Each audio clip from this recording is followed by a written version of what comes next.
ધારીના ગોવિંદપુર ગામે ખેત મજૂર મહિલા પર સિંહણે હુમલો કરતા મહિલાનું મોત નીપજ્યું હતું।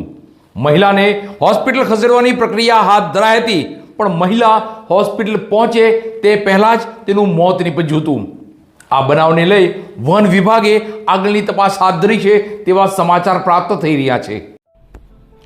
ધારી તાલુકાના ગોવિંદપુર ગામે વાડી વિસ્તારમાં મહિલા ઉપર સિંહણ દ્વારા થયો હુમલો। આ હુમલામાં મહિલાનું મોત નીપજ્યું। મહિલાનું મોત નીપજતા જ તેમના પરિવારમાં અને ગામમાં શોકની લાગણી વ્યાપી જવા પામી છે। ગોવિંદપુર ગામે વાડી વિસ્તાર ખાતે આંબાનો ઇજારો રાખનાર ચલાલાના મંજુલાબેન દિનેશભાઈ સોલંકી ઉંમર વર્ષ આશરે 45નું સિંહણ દ્વારા થયેલ હુમલામાં મોત નીપજ્યું છે। ગોવિંદપુર ગામે 3:30 કલાકે સિંહણે અચાનક મંજુલાબેન પર હુમલો કરતા આજુબાજુમાંથી લોકોએ ભેગા થઈ સિંહણને ત્યાંથી ભગાડી હતી। મંજુલાબેનને સારવાર માટે ધારી હોસ્પિટલ ખસેડવામાં આવ્યા હતા, પરંતુ ત્યાં પહોંચે તે પહેલા જ મંજુલાબેનનું કરુણ મોત નીપજ્યું હતું। ઘટનાની જાણ થતાં જ વન વિભાગે આગળની કાર્યવાહી હાથ ધરી છે તેવા સમાચાર પ્રાપ્ત થઈ રહ્યા છે। મહિલાના મોતને લઈ તેમના પરિવારજનો ચલાળા ગામમાં અને ધારી ગામમાં શોકની લાગણી વ્યાપી જવા પામી છે। નામ શું છે? ધીરુભાઈ। શું નામ? ધીરુભાઈ।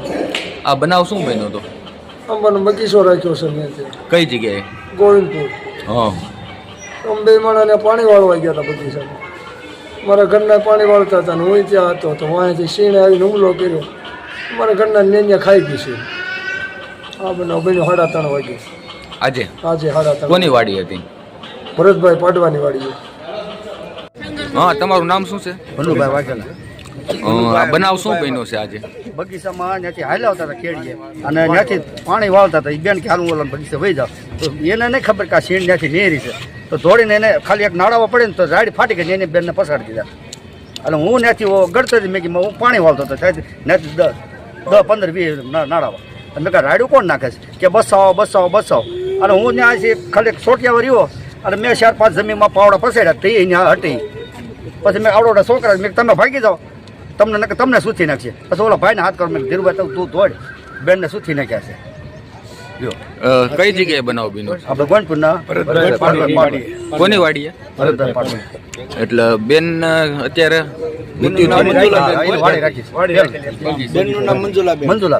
મંજુલાબેન આખું નામ? ધીરુભાઈ સોલંકી। મંજુલાબેન હા સોલંકી। ધીરુભાઈ સોલંકી। હા સોલંકી। ગામ ચલાળા ત્યાં બગીચો ગોવિંદપુર બગીચો રાખ્યો હતો, ઠીક, એટલે ત્યાં કામ કરતા હતા। હજી ખાલી આટો મારવા ગયા હતા, સિંહણે હુમલો કર્યો। હુમલો કરી લીધો।